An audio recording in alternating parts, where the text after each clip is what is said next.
It's Halloween, somewhere between 1995 and 1999. The weird yet iconic aroma of vegetable oil and sun-bleached plastic fills the air as toddler me sits in the local McDonald's play place with my family, waiting for it to get dark enough to start trick-or-treating. And then I see it. The unmistakable glow of a clunky CRT screen. A McDonald's branded video game kiosk. Like some kind of sacred shrine summoning me over to make a blood sacrifice. On it, a game I had never seen before. A little yellow orb man wanders across the screen looking lost, confused, and aimless. Just existing and waiting for me to do something. And something I did.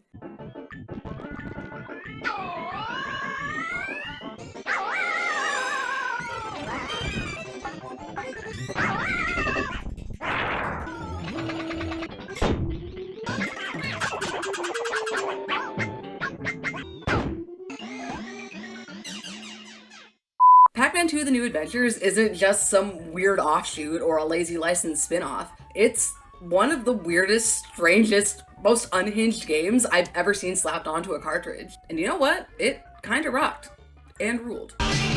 But history hasn't been too kind to my little yellow buddy. The game sold pretty darn badly. It got lukewarm reviews at best at launch. It gets roasted and memed on in its modern reviews. And basically I feel like it's been erased from gaming history with no more than a, weird. Which to me is super tragic because, in my opinion, it was one of the most memorable and outright innovative titles on the Super Nintendo. To me, it seems like its only crime was that it was way ahead of its time. So today I'm here with a hand on my cartridge and a hand on my heart to ask, what makes this weird, dinky, forgotten Pac-Man game so special? Why did it flop so hard despite being a massive creative leap in the gaming industry at the time? And does it actually deserve a spot among retro game legends like Super Mario Bros. Or Donkey Kong Country? If you ask me, yeah, it does. But first, welcome. I'm Amber. I draw cartoons for a living, I make games for fun, and I do these cool little video essays on the side where I talk about anime, alt fashion, 2000s internet culture, retro and indie games, basically whatever I feel like yapping about for an hour. If that sounds like something that you're into, I would love it if you went ahead and poked that little subscribe button down below. But for now, let's just get into it.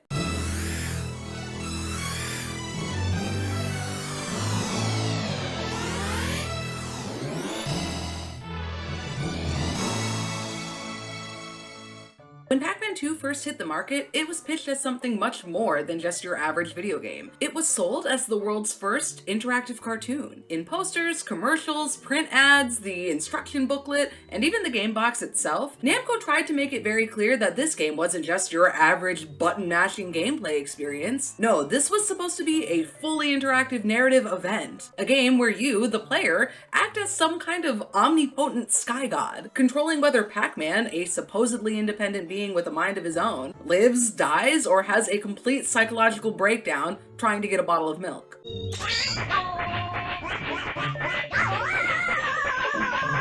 Namco hyped up this new, trademark technology, the character guidance interface, CGI for short, as bold innovation that would revolutionize how we interact with games. It's like Namco looked at all the hype that was around The Secret of Monkey Island and was like, okay, so that's cool.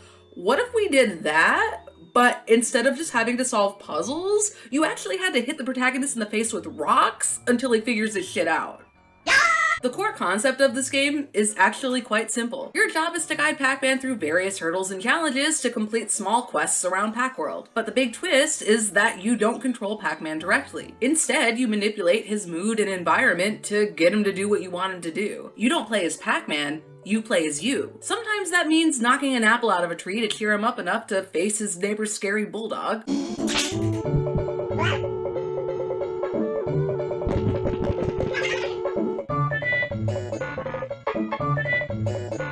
And sometimes it means hitting children in the head with rocks until Pac-Man flies into a rage and brutalizes a vending machine.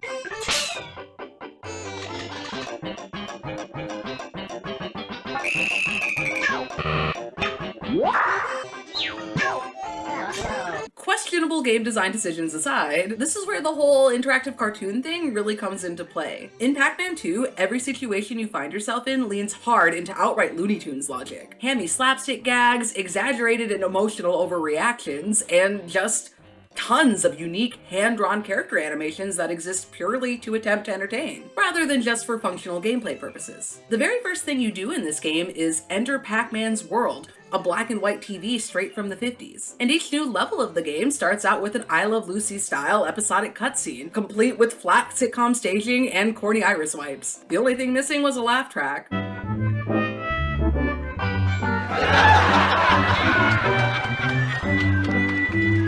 The style, the retro callbacks, and the sheer amount of personality shoved into those little sprites is just insanely charming. Most gameplay interactions in Pac-Man 2 serve zero actual mechanical purpose. They exist purely to try and make you laugh, or maybe cringe a little bit. From my professional animation worker, hobbyist game developer perspective, that's actually one of the things that makes this game so impressive to me. The sheer amount of unique animation states for Pac-Man alone is bonkers, especially for a game that is maybe 90 minutes long at most if you know what you're doing. But see, that's the whole thing. Pac-Man 2 didn't want to just be a regular old video game, it was trying to be a TV show that you could play. It was a super weird yet super ambitious experiment that merged the storytelling and visual gags of animated TV shows with the interactivity of video games in a way that no other game studio had really tried before. Why did such a unique game with so much passion and charm behind it ultimately fail to sell? Why didn't it make any meaningful mark in the cultural zeitgeist? And why the heck is it called Pac-Man 2 anyway? While my first run-in with Pac-Man 2 The New Adventures was that fateful McDonald's kiosk sighting, I didn't actually get to play it properly until I was about 10. My family was well below the poverty line when I was growing up, so most of my early gaming experiences came from mooching off of my friends and squeezing in a few minutes at public demo machines when I could. When we finally got our first family PC in the early to mid 2000s, I did what any morally unconcerned 10-year-old would do. I downloaded every single Super Nintendo ROM I could find and played them all after school. And honestly, I think this game was my first real exposure to the concept of Pac-Man in general. Not the original arcade game, but this wacky side-scrolling fever dream instead. Which made it even more bizarre to me when I later realized that the world seems to treat Pac-Man 2 like the franchise's invisible middle child. With a name like Pac-Man 2 The New Adventures, I always just kind of assumed that Namco was trying to give Pac-Man like the classic 90s mascot makeover. You know, slap on some sneakers, add a sprinkle of radical attitude, and boom, instant Sonic competitor. They wouldn't have been alone in chasing that high, but it turns out I was just totally off the mark. Pac-Man 2 isn't a sequel to the classic arcade game, it's actually a sequel to Pac-Land, a game I didn't even know existed until I started researching for this video. Which, fair, because it came out almost a decade before I did, but Pac-Land was a pretty big deal back in its day. It was one of the top 5 highest grossing arcade games in 1985. It was super colorful and extremely unique, having been one of the very first side-scrolling platformer games to ever be made. Critics at the time loved its visuals, level design, and background music, and it's often credited as being the precursor for some of the more iconic side-scrolling platformer games that followed it, like Super Mario Bros. And Sonic the Hedgehog. But of course, it wasn't all cherries and power pellets. Among its sung praises, Pac-Land was also highly criticized for its excruciating and punishing difficulty. It had slippery controls while also requiring pixel-perfect jumps, unfair and often completely incorrect hitboxes. Basically the whole die more, pay more arcade game model cranked up to 11. And look, if 80s arcade gamers were complaining about the difficulty, it had to be pretty bad. Still, Pac-Land managed to earn its place in gaming history, and likely got an extra boost from its tie-in with the Hanna-Barbera Pac-Man cartoon, which, fun fact, was the first ever animated series made based on a video game. It ran for 42 episodes, pulled nearly 20 million viewers a week, and was the highest rated Saturday morning cartoon of 1982. So yeah, even before Pac-Man 2, our little yellow guy was already breaking new ground in both the game world and the animation world. But as quickly as this Pac-Man fever exploded, it fizzled out just as fast. After Pac-Land, things got weirdly quiet in the Pac-Man cinematic universe. The 1983 video game crash hit the entire industry pretty hard, and suddenly the pellet-munching icon of the arcade age didn't really feel as exciting anymore. And sure, there were a few follow-ups like Pac-Mania in 1987 and Pac-Attack in 1993, but neither really managed to reignite the franchise's spark. Pac-Mania, a 3D recreation of the original Maze game, sold okay, while Pac-Attack, a weird Tetrisy Puyo Puyo offshoot, bombed pretty hard, confirming that the farther Pac-Man strayed from his roots, the less people seemed to care about him. He was too iconic to completely vanish, but he was also too boxed in to evolve like other rival game franchises at the time. That is, until 1994. Pac-Man 2: The New Adventures was positioned as the grand comeback, Pac-Man's revival from the dead, trying to use the working formula of the old Pac-Man cartoon to take advantage of the cool cartoon mascot craze of the 90s. It was Namco's attempt to revitalize the Pac-Man formula that had once worked spectacularly for a brand new generation. So if Pac-Man 2 had all of this creativity and ambition and history and proven formerly successful formulas behind it, why did it crash and burn? For me, I was honestly shocked to find out just how despised this game was by so many people growing up. Reviews online ranged from boring and confusing to literally unplayable. And I mean, despite my love and passion for the game, I gotta admit, some of those criticisms are pretty valid. Angry Video Game Nerd made a pretty good point in his review of Pac-Man 2 a few years ago. There's definitely a masochism tone that makes the game feel counterintuitive to play. What the fuck? We're friends now after shooting shit stones at his face? Oh, I mean, come on, that looks like it hurts. It's weird and off-putting that the game wants you to see Pac-Man as your friend, someone that you're meant to guide and help, but then requires you to progress by actively hurting him.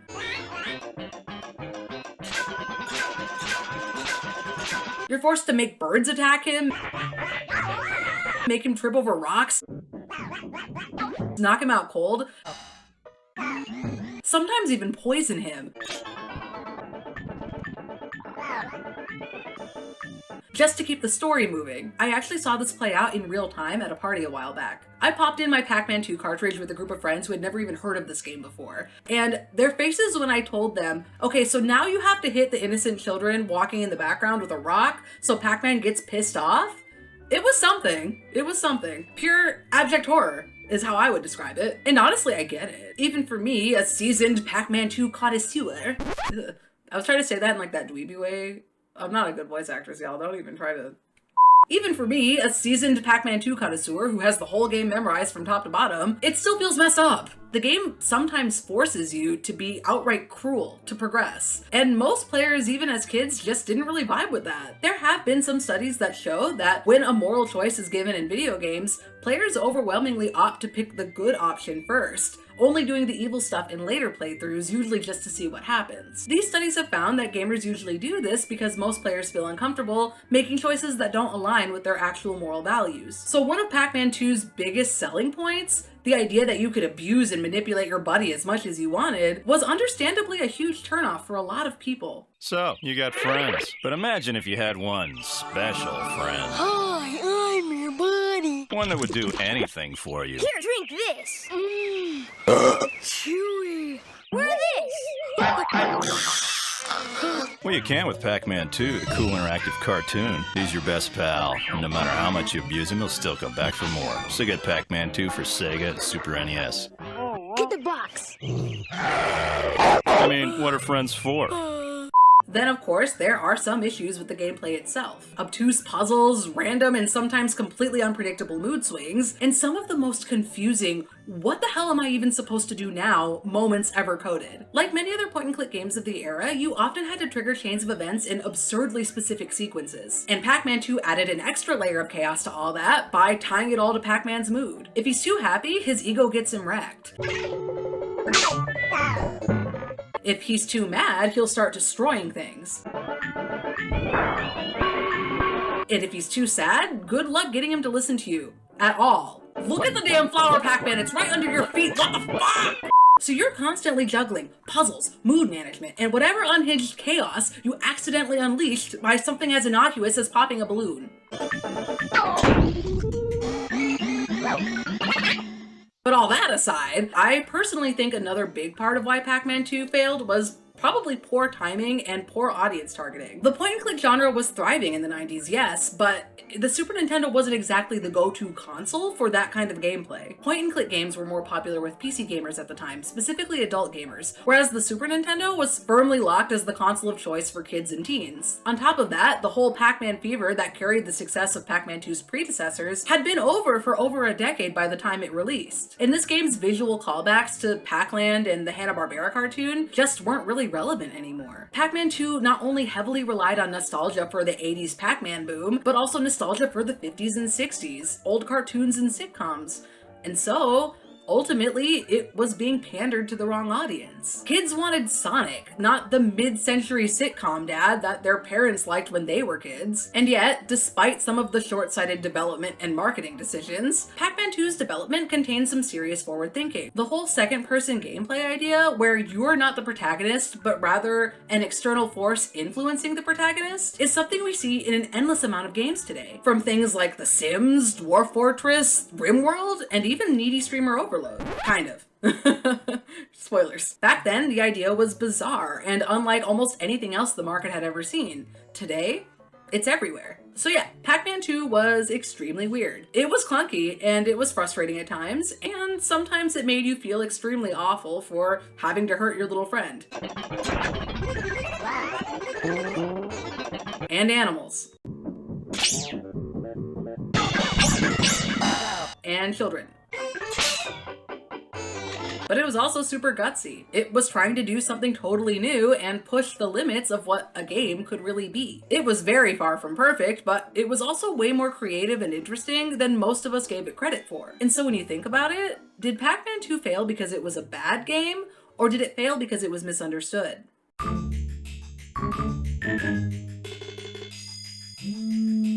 In 2022, Namco dropped Pac-Man Museum Plus, a compilation game featuring 14 best-of games from Pac-Man's long, rocky career. Get it? Rocky? Rocks?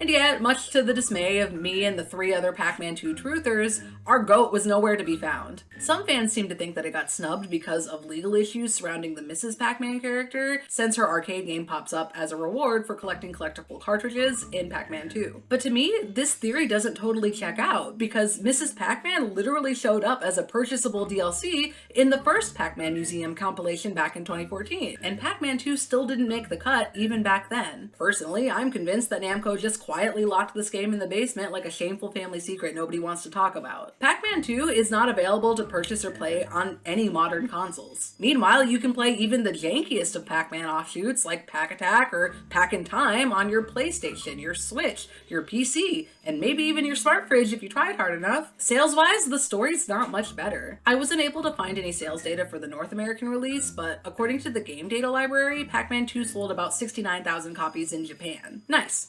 But also yikes. Compare that to Donkey Kong Country's 3 million units sold, or Kirby Superstar's 1.2 million units sold, and it's pretty clear that Pac-Man 2 didn't really launch into the market as much as it did trip down the stairs. And for such an obscure oddity of gaming history, you would at least think that it would be rare and expensive now, right? Nope. It's literally the cheapest game in my entire collection. I only spent 15 Canadian dollars on this.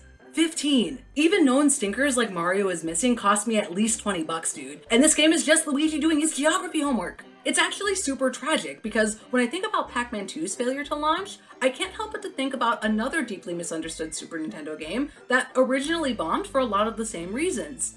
Earthbound. If your eyebrow just jumped up to your hairline in disbelief like I think it did, hear me out. Okay, so one's a surreal RPG about psychic kids saving the world from an alien invasion, and the other's a slapstick point-and-click cartoon where you emotionally manipulate a sentient lemon. I know they're totally different vibes, but spiritually, I think they're cut from the same cloth.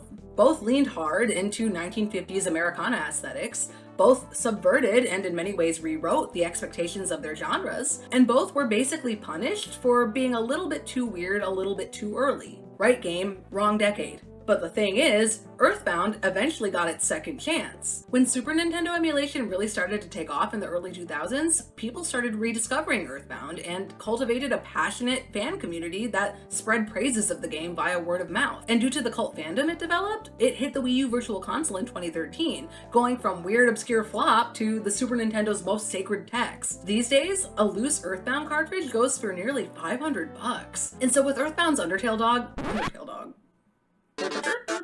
wait, wrong song. And so with Earthbound's underdog tale in mind, I can't help but to wonder, if people could just go into it with the right expectations, maybe Pac-Man 2 could still have its redemption arc too. Do I think that Pac-Man 2 is as universally appealing or narratively deep as Earthbound? Of course not. But I think it deserves more than 15 bucks and a shrug. My main man Pac deserves at least $50 worth of respect. At least. And honestly, even if the world never appreciates Pac-Man 2 for what it was, flaws, shortcomings and all, I did, and I still do. I've slowly been developing a point-and-click adventure game myself in my spare time, and while it's not anything like Pac-Man 2 in tone or story or narrative style, I still find myself reaching to it for inspiration because I want to try and recreate that sense of curiosity that it had. I constantly think about how I can add moments to my game that exist purely to see what happens. Little interactions that don't really matter in terms of the long-form game progression, but still make the world feel alive and interesting and interactive. To me, the whole interactive cartoon idea that Pac-Man 2 experimented with still feels like a super untapped idea in games, even 30 years later. And I think it's still an idea worth exploring. Innovation and experimentation doesn't always get its deserved applause the first time around. Sometimes it gets booed off stage, only to be rediscovered decades later when everyone finally realizes that it was a diamond in the rough. Or sometimes innovation does just mean crap. You know, innovation doesn't always mean good. A lot of people think this game sucks no matter how much I love it, and that's a valid take to have. But I personally stand by the belief that Pac-Man 2 wasn't just some weird or bad game deserving to be forgotten with time, but rather a trailblazer burned by its own spark. And even after all this yapping, if I'm still the only one standing here waving the flag for my little yellow guy, that's fine. That's alright. Every cult classic needs at least one unhinged fan to keep its legacy alive, and I guess in this case, that one unhinged fan is me. Yay! Yay!